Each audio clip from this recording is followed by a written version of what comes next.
Boker Tov. Shem Hashem Naaseh v'Natzliach en ce lundi 6 du mois de novembre et 22 du mois de Cheshvan.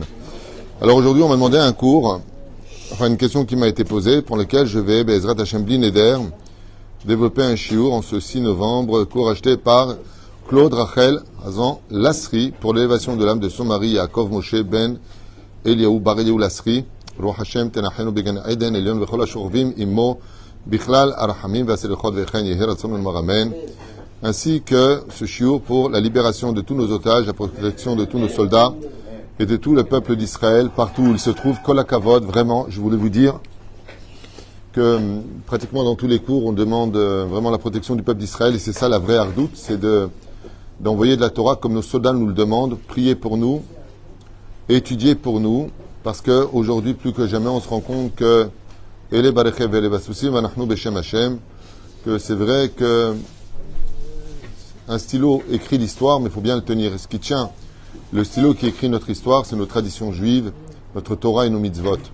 Char Koach, Todaraba, que Dieu bénisse Claude, Rachel, Hazan, Lasri, Ayekara, au Bechol Asherla.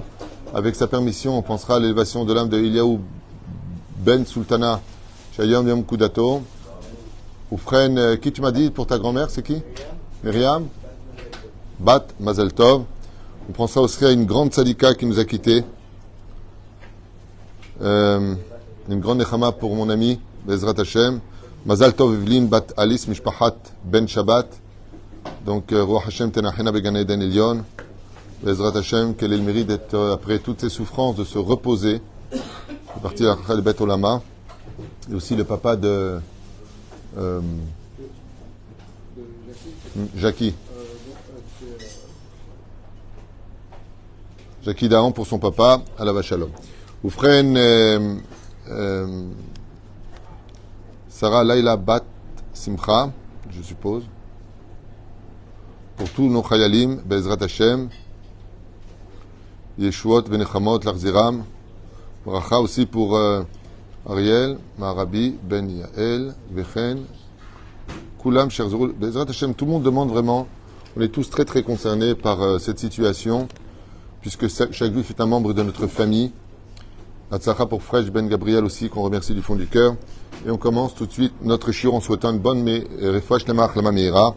Briut etana v'ala kol yirat shamayim. Toda rabba lekulchem. Shashem mevarech etrem. Donc, une femme écrit bonjour monsieur le Rav. J'aime bien, on me donne plusieurs titres. Monsieur, mignon. Bonjour monsieur le Rav. J'aurais aimé savoir si un jour vous aimeriez traiter d'un sujet dans une vidéo qui tracasse donc cette personne. Mais en réalité, pourquoi je fais ce shiur? Parce que à émettre, beaucoup de gens sont tracassés par la question qu'elle pose.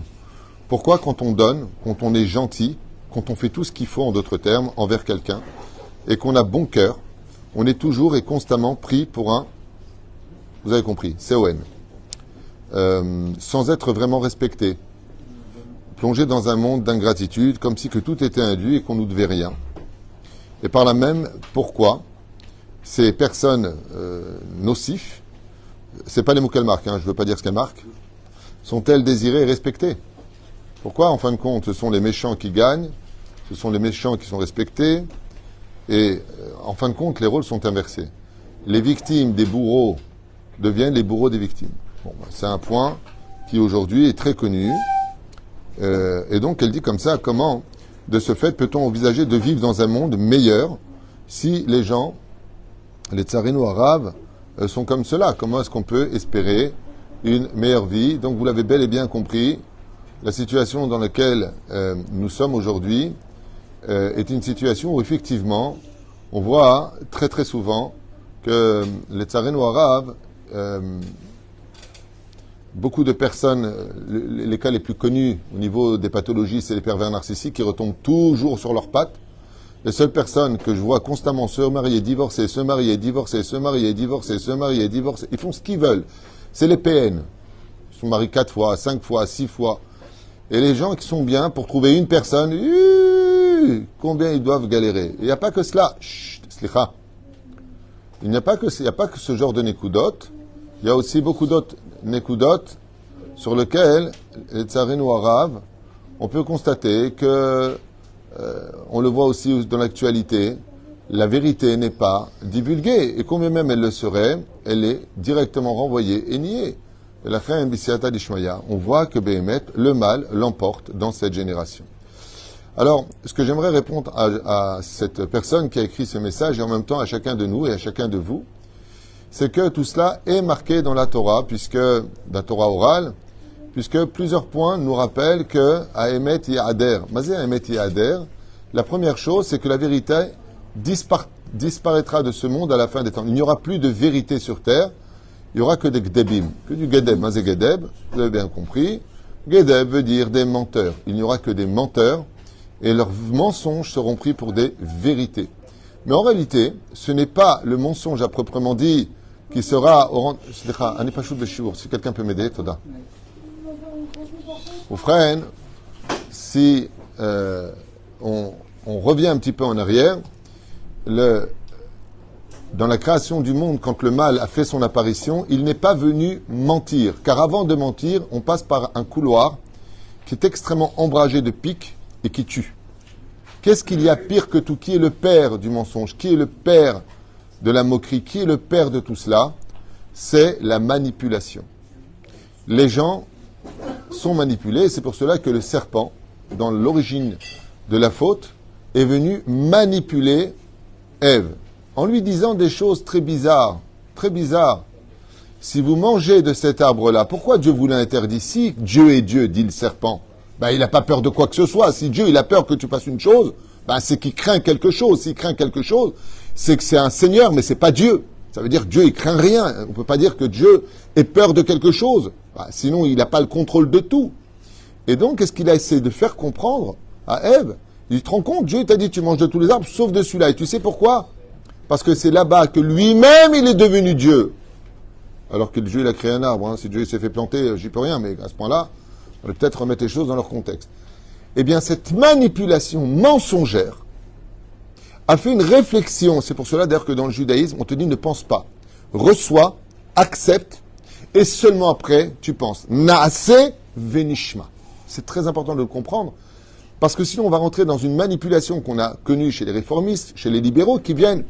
il y a une femme, à ce qui paraît, il y a une femme rabbin. Donc je pense qu'elle doit avoir des poils sous le menton. Pas encore. En tout cas, il y a une femme rabbin, à ce qui paraît, elle parle très très très bien, elle manipule parfaitement les choses, alors que ça n'a jamais existé dans le judaïsme et ça n'existera jamais. C'est-à-dire, quand on vient et qu'on dit à quelqu'un, par exemple, là, ils ont fait une réunion en France avec les victimes, je ne savais pas si c'était une vidéo d'une église ou d'une synagogue. Pourquoi les femmes et les hommes assis ensemble, les jambes sur les autres, et je vois le rabbin passer comme ça. Je ne sais pas qui a permis à ce rabbin de permettre une telle réunion dans une bête à Knesset, les hommes et les femmes assis ensemble. Comment? Alors que ce n'est pas dit une synagogue réformiste ou libérale ou conservative. Ça veut dire que vraiment il y a des choses, des fois, mettre macorepo. Alors on va rentrer dans le raisonnement, oui mais tu comprends, ça ne s'y prête pas, et puis la diplomatie, arrête de penser, qui t'a demandé de penser. Une bête à Knesset, les femmes sont séparées des hommes, pas parce que les femmes sont moins ou plus que les hommes, parce qu'il y a du respect à avoir comme on le faisait au Beth Amikdash. Il y avait le khatser des femmes, le khatser des hommes, nous. Fais ça chez toi, mais pas dans une bête à Knesset. Monsieur le rabbin, t'es pas chez toi dans la synagogue. Tu es le gardien du Beth Hachem, de la maison d'Hachem. Mais non, on se cache derrière du politiquement poli. En malasot. Il n'y a pas pire que cette assimilation-là, parce que moi, personnellement, je fais tchouva, je rentre dans une synagogue où j'assois les femmes et les hommes ensemble, sous prétexte que je dois faire un discours important par rapport aux sentiments que l'on a. Eh bien, moi, la vérité, je dis, regarde, la synagogue, on était ensemble, moi, je préfère ce genre de synagogue. Il faut faire très attention à ces dégâts que nous faisons sans nous rendre compte, et c'est de la manipulation du Yetzer Hara. On se laisse berner, on se laisse peiner, on se laisse entraîner par un Yetzer Hara qui, dans la vie et de façon générale, eh bien, nous emmène vers des grandes déceptions à un tel point où on se poserait même la question de dire, à force d'être celui qui donne tout et qui prend rien, mais il est où Dieu dans tout ça? Il n'y a pas de justice en fin de compte. La Gemara a devancé, donc on a cité, il n'y aura pas de vérité. La Gemara nous a dit, tzadik, veralo, racha, vetovlo. Alors on a un klal qui nous dit effectivement que le tzadik ralo, alors de quel tzadik on parle? Si on maintenant on rentre dans le Tanya, on va parler de quel tzadik? Le tzadik benoni, c'est-à-dire il a aussi des mitzvot, il a aussi des averot.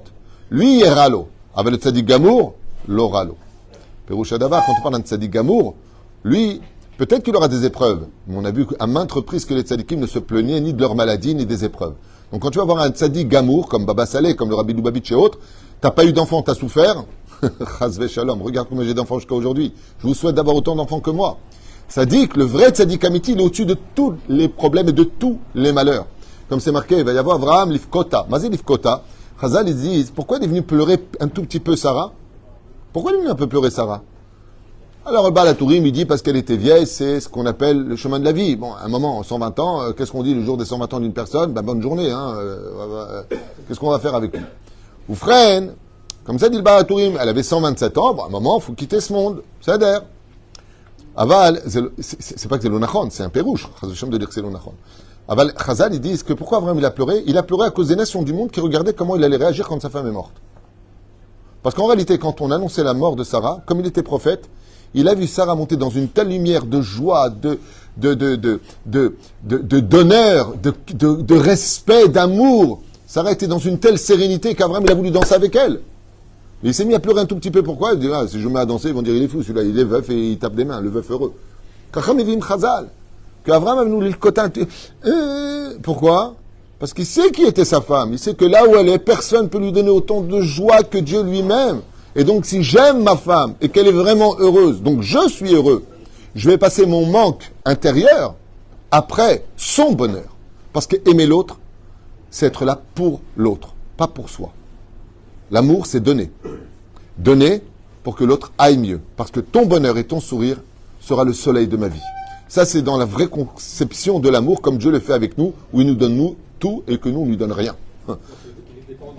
Qui? Bonne réponse. C'est pour ça qu'il se marie tout de suite après. T'as remarqué? Il passe le mois, tac, il se marie avec Torah. Et il a 6 gosses derrière. Ah, voilà, mais nous, ils foncent. Pourquoi? Parce que de là, on voit qu'il était un peu tunisien. Il a dit, mais elle kiffe en haut et moi, je pleure en bas. C'est-à-dire,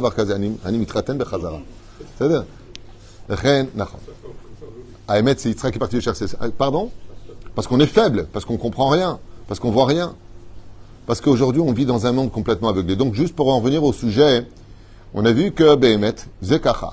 Rabbeinu Nachman ben Fega, Zecher Tzadik Vekadosh, Ibracha Rabbeinu, écrit dans le Likutei Moharan, d'Avkal que la dernière génération, comme l'écrit aussi le Rav Dessler dans Michtav Eliyahu, sera mise à l'épreuve dans un domaine d'un tremblement de terre dans la Emouna. C'est-à-dire qu'à chaque épreuve de la vie, nous avons eu besoin de notre Emouna comme joker principal pour sortir de toutes nos affelot, c'est-à-dire de toutes nos descentes dans l'enfer. On a eu besoin de ce joker, la Emouna, la Emouna, la Emouna. Ça veut dire qu'après l'obscurité, la lumière et patati patata, tout le monde connaît. On ne va pas faire un cours sur le sujet de la Emouna, on en a tellement fait. Quoique, c'est toujours bien de se renouveler aussi dans ce domaine. Mais à la fin des temps, la Emouna sera ébranlée. Ça veut dire quoi ébranlée? Tremblement de terre dans la Emouna. Ça veut dire qu'on ne comprendra plus rien. Plus rien. Tu fais Shabbat, t'as rien. Tu fais pas Shabbat, tu gagnes tout. T'arnaques, t'es riche. Tu travailles dans le netté, tu bouffes pas. Oh, allez, à un moment, hein. La fille, elle va avec celui-là, 22 ans, elle se marie. Et en plus, pas n'importe qui.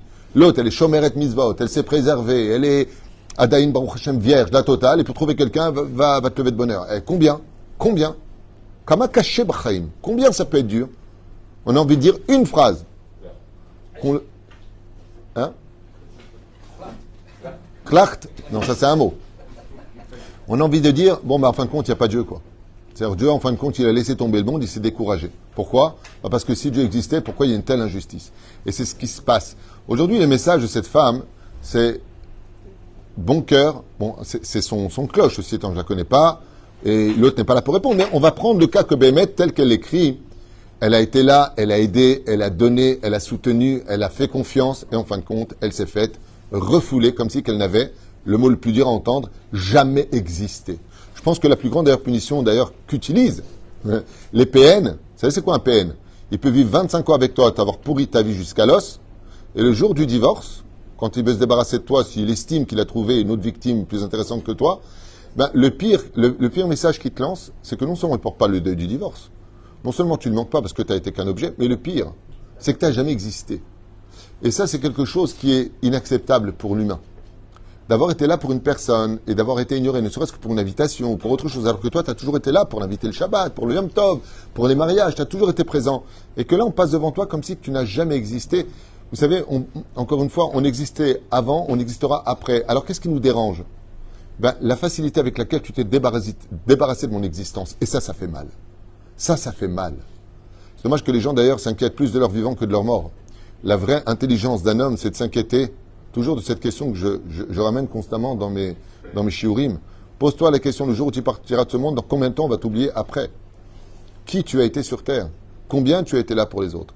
Alors je voudrais commencer un petit peu à répondre à tout cela, mais avant de vous dire ce que la Torah nous enseigne sur cette Nekuda précise, c'est que la vraie réponse, c'est pas trop bon, trop CON, mamash, pas du tout, c'est un minag non juif de dire une chose pareille. Chez nous, c'est trop bon, trop bon. Celui qui est trop bon n'est que très bon. Bien le contraire de ce que tu penses. Tu n'es pas du tout CON. Mamash, pas du tout. Tu n'es pas un idiot, tu n'es pas un âne. Bien au contraire, tu rejoins Dieu dans les sphères. Tu t'élèves extrêmement haut, tout comme Dieu donne tout. C'est lui qui s'occupe du soleil, comme on lui dit, c'est Dieu qui fait battre le cœur dans notre poitrine. C'est Dieu qui nous permet de manger, respirer, uriner, tout ce qu'on a besoin de faire dans la vie en tant qu'humain, dans la vie sociale, qui nous fait rencontrer les uns et les autres. Ouais. Combien de fois on va le remercier? Allez, Shaharit min Chavervit. La Gemara nous dit, mais chaque pas que tu fais, tu dois remercier Hachem. Tu ne te rends pas compte combien de nissim beniflaot, combien de Dieu il fait pour toi? Qu'est-ce qu'on est ingrat vis-à-vis de lui?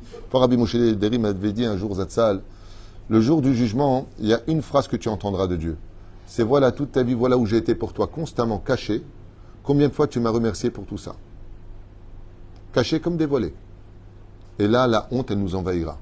Parce qu'on ne se rend pas compte. Pour nous, bon, on est humain, ça va, je marche, je me lève, je mange. On ne se rend pas compte. Et à Kadosh Baruch Hu, quand il met quelqu'un à l'épreuve, où il ne cesse de donner pour prendre que de la boue en face, c'est pour l'élever à un degré tellement important que j'aimerais donner ma première explication. Vous savez que le jour le plus terrible de la vie d'un homme, le jour le plus terrible, quoi qu'on ait vécu. D'ailleurs, vous le dites à Kippour, Yom HaAnacha, Yom HaTza'aka, Yom HaShoah. C'est quand ce jour? C'est le jour du jugement. Quand une personne décède, que vous le vouliez ou pas, elle est emmenée devant Dieu. Enfin, si elle a du mérite. Sinon, elle est emmenée devant les tzadikim qui les jugent de la génération. Pourquoi? Parce qu'on ne peut pas juger si on n'était pas à la place de l'autre. Donc, les tzadikim qui ont vécu dans notre génération sont ceux qui jugent en haut. Pourquoi? Ah, c'est parce que c'est un portable dernier cri. Et on est en 2023. Le tzadik, il te répond, j'ai vécu à ton époque. Je reviens d'en bas. Pourquoi moi j'ai réussi, toi t'as pas réussi? Ou frère, et si Chazé Shalom on était une ordure, qui nous juge? Les démons eux-mêmes qu'on a créés. Comme ça, mes vies, Chazal. Celui qui a le mérite d'arriver jusqu'à Dieu, comme Dieu juge que les kafsrout, que du bon côté, c'est un tzaddik. Kol hakavod.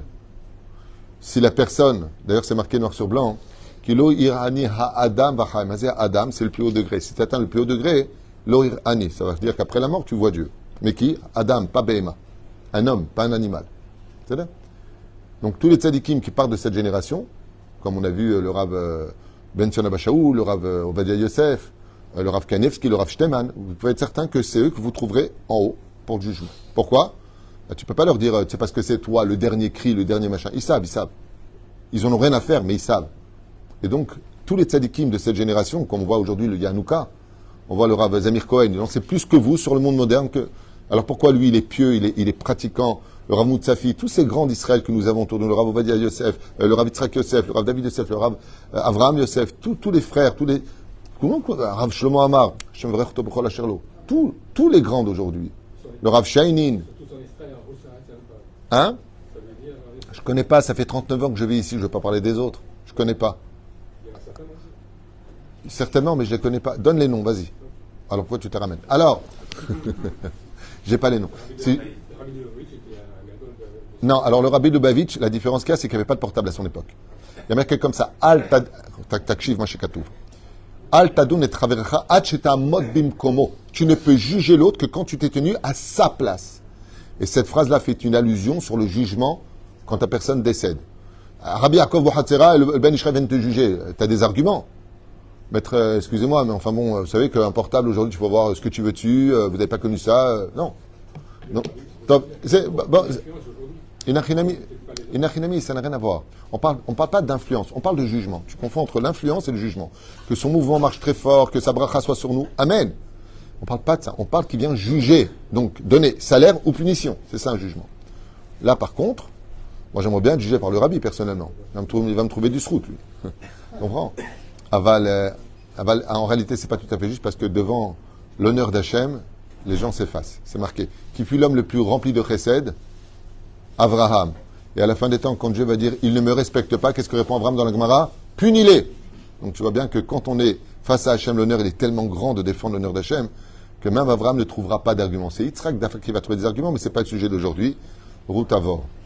Donc la première des choses, c'est que quand on arrive au jugement, qu'il là par contre on a besoin de mitzvot, comme tous ces gens qui me disent je comprends pas, j'ai prié pour pas qu'elle meure, j'ai fait des teilim, j'ai donné de la tzedaka, j'ai payé d'avrechim, j'étais là pour tellement de choses, j'ai fait toutes ces goulottes et Dieu m'a pris son âme. Mais tu te dis tais-toi, mais tais-toi, tu sais pourquoi tais-toi? Parce que maintenant quand cette personne va monter devant le jugement, toutes tes prières, tous tes teilim, toute ta tzedaka vont l'aider à retrouver la lumière éternelle. Donc tais-toi, ne parle pas, parce que si tu penses comme ça, c'est que tu estimes que la mort est une finalité, alors que ce n'est que le début. C'est le début de rentrée de Bet Hachaim, la maison des vivants. Tais-toi, parce que tu ne connais pas la suite de l'histoire. On ne meurt jamais. On dépose une enveloppe corporelle pour laquelle on continue à vivre derrière cette mort. Mais la reine, pourquoi je vous dis ça? Quel rapport avec la question? Eh bien, la réponse, elle est magnifique. Regardez bien. Akadosh Baruch Hu lui dit, je t'ai donné Torah mitzvot, je t'ai donné le Shabbat, j'étais là pour toi. Et il dit, ah, t'étais comme moi.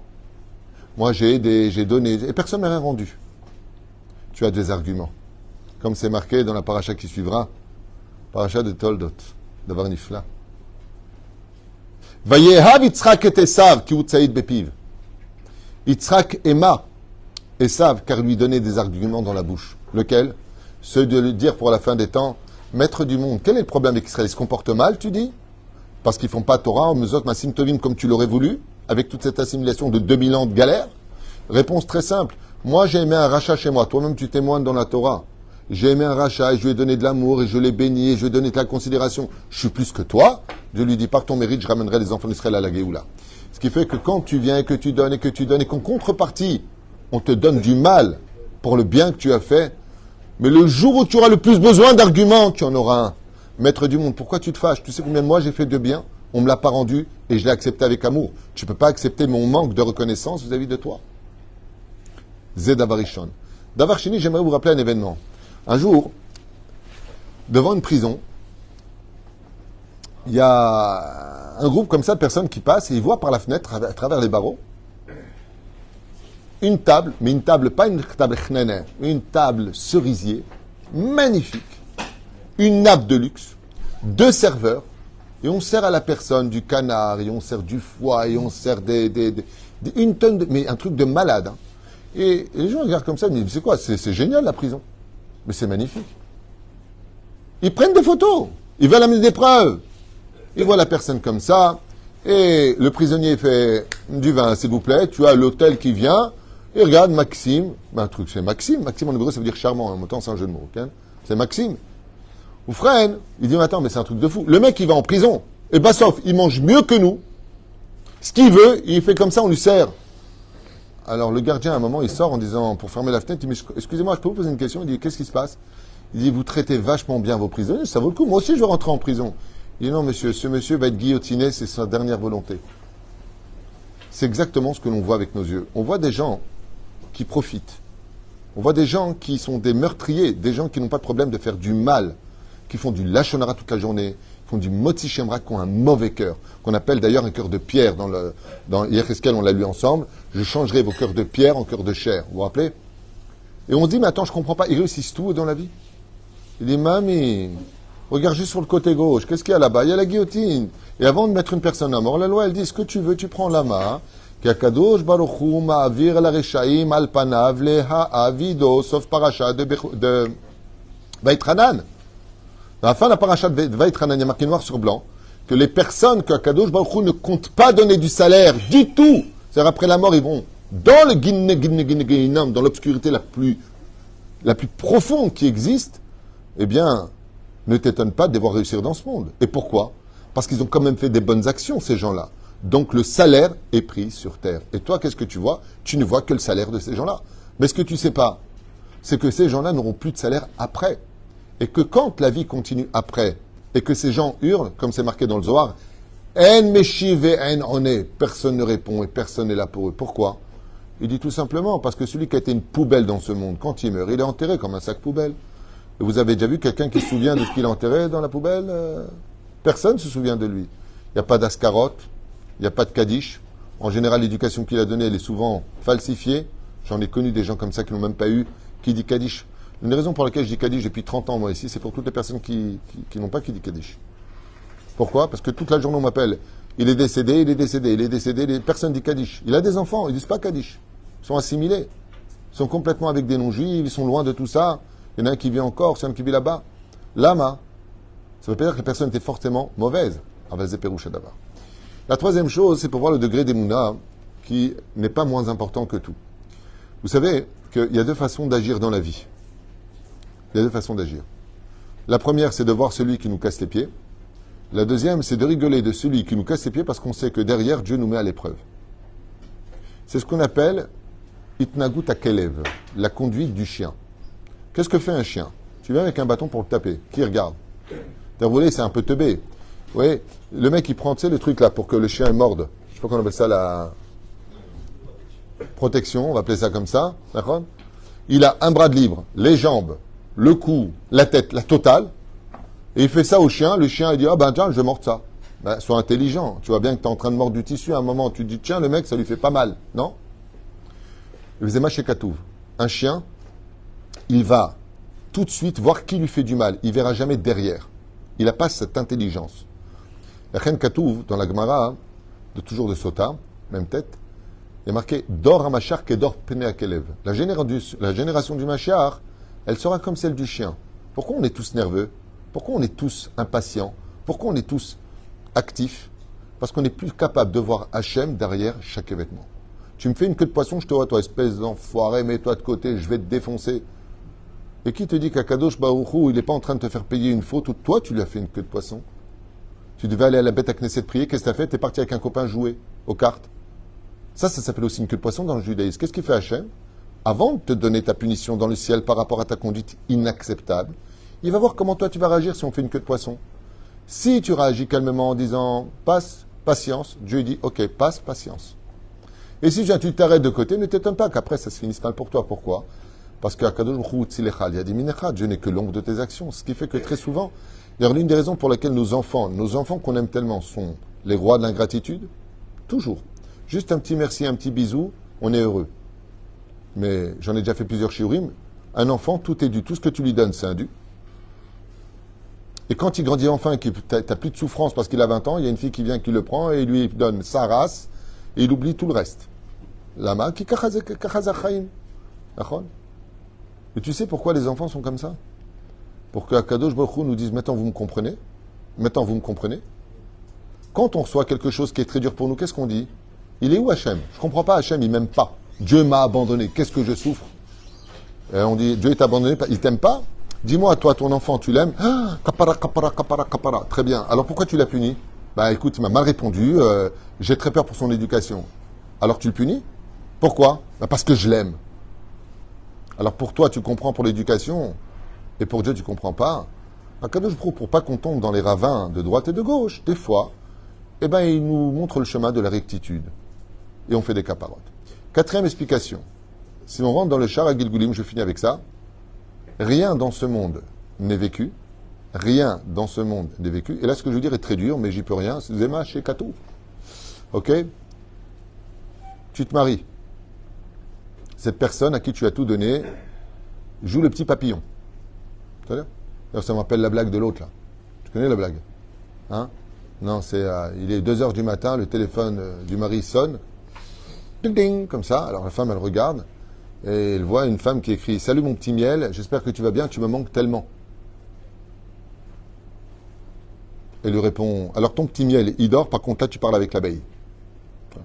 C'est juste une petite blague comme ça. C'est mignon. Oufren, la situation telle que l'apprend le Harizal, le Rama de Pano et beaucoup d'autres ouvrages, comme Chesed Avraham, rien dans ce monde de ce que tu subis est injuste. Jamais, au grand jamais. C'est marqué noir sur blanc aussi dans ma Masechet Avot. C'est parce que il a noyé qu'il est mort noyé. C'est-à-dire que une femme, un homme se marie, Baruch Hashem, et puis il y en a un qui va faire le papillon. D'accord? Et là, alors que la personne, l'autre, a été génial, il a été très très bien. Et Bassov, il a été donc trompé, il divorce. Et il dit, je comprends pas. Moi, j'ai été religieux, je me suis couvert la tête. Le garçon va dire, moi, j'ai étudié la Torah. Comme ça s'est passé à l'époque du Arizal avec Rav Yosef qui ne savait pas que sa femme allait voir ailleurs à chaque fois. Vous connaissez cette histoire? Je l'ai raconté, non? Il y a longtemps que j'ai raconté cette histoire. Le Arizal avait je vous fais ça à toute vitesse pour que vous compreniez mieux l'image. Le Arizal avait un élève du nom de Rav Yosef, à Tzfat. Et il adorait sa femme. C'est-à-dire tous les matins, Baruch Ata, ma femme. C'est-à-dire, sa femme, elle jouait les tzadika, pas un cheveu de or, ménicologie à 2 balles. Quoiqu'il y a des femmes super pieuses qui sont comme ça. Et bon, un jour, Rav Yosef, il faisait toujours très attention de fermer la porte d'extérieur. Ce jour-là, il a fermé la porte, mais elle s'est réouverte. Il n'a pas fait attention, il est vite parti à la Beth Knesset. Il y a un chien noir qui rentre dans cette porte, qui passe par la fenêtre, qui monte au premier étage. La porte était entrouverte. Il saute sur le lit où il y avait la femme de Rav Yosef et il la mord très très fortement au niveau de la gorge. Donc cette femme se retrouve blessée, le sang coule.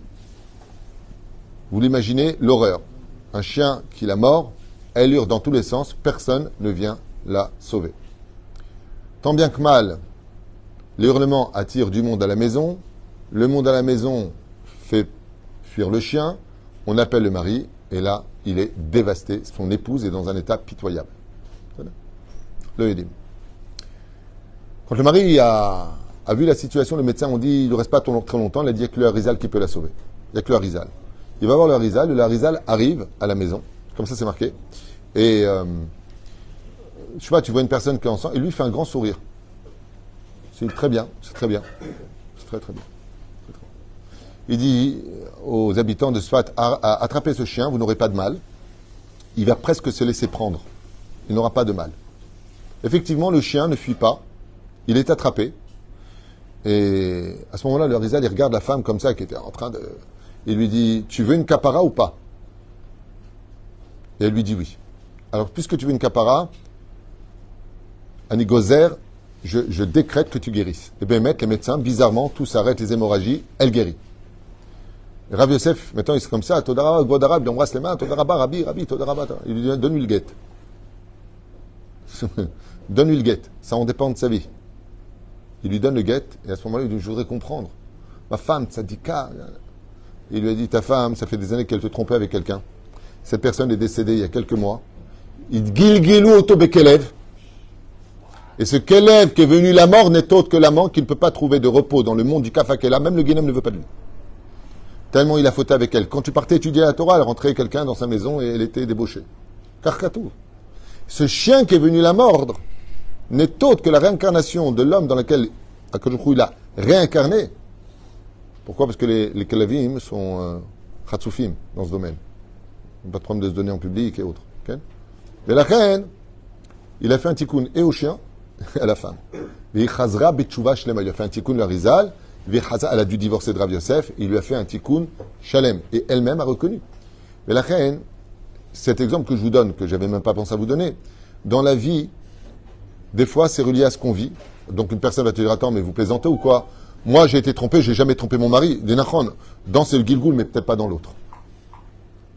Ça veut dire que nous sommes la suite d'un épisode déjà vécu, avec d'autres scènes et d'autres événements.